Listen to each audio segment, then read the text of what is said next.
Canada की तरफ से वर्क परमिट के रूल्स एक बार फिर चेंज कर दिए गए हैं। जी हाँ, जो नए रूल्स हैं वो नवंबर 8 2024 से लागू होने जा रहे हैं। तो इस वीडियो में बताऊंगा कि वर्क परमिट चाहे हाई वेज कैटेगरी है चाहे लो वेज कैटेगरी है, उसके नए रूल्स क्या हैं, किस किस पे लागू होते हैं। इस वीडियो में डिटेल में डिस्कशन करूंगा। बहुत इंपॉर्टेंट वीडियो है। आप किसी भी कैटेगरी में कनाडा जाते हैं, वहां पे वर्क करना चाहते हैं, तो बहुत ज़्यादा इंपॉर्टेंट वीडियो है। वीडियो को एंड तक देखिएगा। उससे पहले हमारा यूट्यूब चैनल जरूर सब्सक्राइब कर लीजिए, क्योंकि इस पर आपको ऐसी ही इंफॉर्मेटिव वीडियोस देखने को मिलती हैं। तो बात करते हैं जो कनाडा ने इस टाइम पे वर्क परमिट के रूल्स चेंज किए हैं। नए रूल्स क्या हैं जो कि नवंबर 8 2024 से लागू होने जा रहे हैं। चाहे आप हाई वेज के अंडर वर्क करते हैं, चाहे आप लो वेज के अंडर काम करते हैं, तो दोनों में बड़ी चेंजेस की गई हैं। हालांकि जो लो वेज वाले थे उनको आज से एक महीना पहले जो है वो अपडेट्स मिली थी, जहां उनको चेंज किया गया था। उसके बाद इन्होंने कहा था कि 30 डेज हम इस चीज पे लेते हैं कि हाई वेज को जो है उसको हम रिव्यू करेंगे, उसके बाद उसकी इंफॉर्मेशन देंगे। तो अब हाई वेज की इंफॉर्मेशन आई है। तो सबसे पहले मैं जो चेंजेस आई हैं मैं वो आपको बता देता हूं। ये बहुत इंपॉर्टेंट है।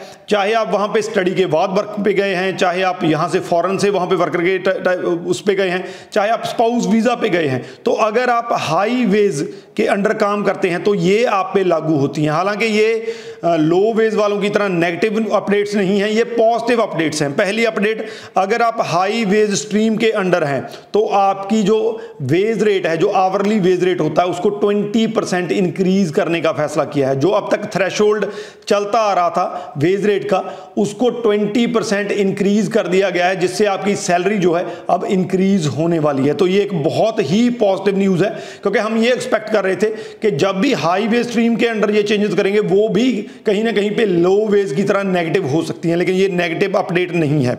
दूसरा, यहां पे ये इंपॉर्टेंट है और बहुत ही बढ़िया न्यूज है कि हाई वेज स्ट्रीम के अंडर उन्होंने किसी तरह की लिमिट नहीं रखी है, क्योंकि लो वेज के अंडर उन्होंने लिमिट रख दी थी कि एक कंपनी इतने ही लोगों को जो है वो हायर कर सकती है LMIA पे, लेकिन यहां पे हाई वेज में कोई भी लिमिट नहीं रखा गया है। कितने भी एक कंपनी कितने भी वर्कर्स को जो है वो हायर कर सकती है, उनको LMIA दे सकती है। और तीसरा जो है ये थोड़ा सा ऐसा है कि इसमें उन्होंने कहा कि हाई वेज स्ट्रीम से 34,000 पोजीशंस को हटा के हम लो वेज में लेके आने जा रहे हैं। ये अपने आप में बहुत बड़ी शफल करने जा रहे हैं कि 34,000 ऐसी पोजीशंस हैं जो पहले हाई वेज स्ट्रीम के अंडर आती थी, अब उनको शिफ्ट करके लो वेज स्ट्रीम के अंडर लाया जाएगा, जिससे उन पे जो लो वेज वाली जो कंडीशंस हैं वो सारी की सारी लागू होंगी। तो हाई वेज स्ट्रीम के अंडर ये बड़ी चेंजेस की गई है। तो अगर वो लो वेज के अंडर आते हैं तो उन पे सारे के सारे लो वेज वाले जो है रूल्स वो लागू होंगे। वो क्या है? सबसे पहले ये हालांकि एम्प्लॉइज के फेवर में हैं जो रूल्स है। सबसे पहला, जो भी लो वेज के अंडर जो LMA इशू करेंगे उनको उस वर्कर की अकोमोडेशन और ट्रैवल, अगर वो बाहर से कनाडा के बाहर से उसको हायर करते हैं, उसके अकोमोडेशन और उसकी ट्रैवल का खर्चा उठाना होगा, प्रॉपर उठाना होगा, अकोमोडेशन प्रॉपर करके देना होगा। दूसरा, कोई भी एम्प्लॉयर कनाडा में 10% से ज़्यादा जो है अपनी वर्कफोर्स के बाहर से नहीं बुला सकता है। तो अगर उनके पास जितनी भी वर्कफोर्स है, चाहे 100 पीपल हैं, तो उनमें से वो सिर्फ 10% यानी कि 10 लोगों को बाहर से हायर कर सकते हैं कनाडा। ये एक रूल है। अगर इन डिमांड ऑक्यूपेशन में हायर करना है तो मैक्सिमम 20% यानी कि 100 में से 20 लोग बाहर से हो सकते हैं, बाकी बाहर से नहीं हो सकते हैं। बाकी कैनेडियंस को ही उन्हें जॉब देना होगा। और तीसरा, ये बहुत इंपॉर्टेंट था जो उस टाइम पे रूल रखा गया था कि जहां पे भी अनएम्प्लॉयमेंट रेट 6% से ज़्यादा है जिस भी एरिया में, तो वहाँ पे लो वेज स्ट्रीम की LMA को प्रोसेस नहीं किया जाएगा।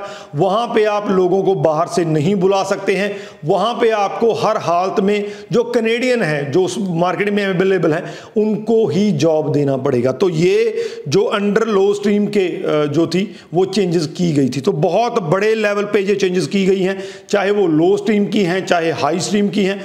आप चाहे वहाँ पे पढ़ने के लिए गए हैं, चाहे वर्क पे गए हैं, चाहे वहाँ पे स्पाउस वीज़ा पे गए हैं, चाहे विजिटर वीज़ा को आपने वर्क वीज़ा में कन्वर्ट करवाया है, नेचुरली है जो भी कनाडा में जाता है कहीं ना कहीं पे वर्क करता ही करता है। तो आप सब पे ये कंडीशंस लागू होती हैं, चाहे लो स्ट्रीम है चाहे हाई स्ट्रीम है। तो बहुत इंपॉर्टेंट है।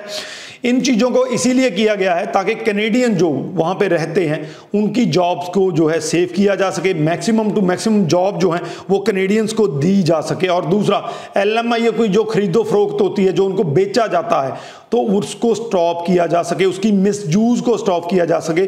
सिर्फ जेन्युइन जो एम्प्लॉयर हैं, जो जेन्युइन कंपनीज हैं, उन्हीं को LMI जो है वो दी जा सके। तो ये जो है अपने आप में बड़े रूल हैं, इनको शेयर जरूर कर दीजिए, क्योंकि इस टाइम पे कनाडा में जो बड़ी चेंजेस आ रही हैं, ये जो चेंज आई है ये अपने आप में स्टडी वीज़ा के बाद जो वर्क वीज़ा को लेकर बहुत बड़ी चेंज है। तो मैक्सिमम टू मैक्सिमम शेयर कर दीजिए। इस वीडियो के रिगार्डिंग अगर कोई क्वेश्चन है तो नीचे लिख दीजिए, आपको आंसर मिल जाएगा। राजवीर चहल, थैंक यू सो मच।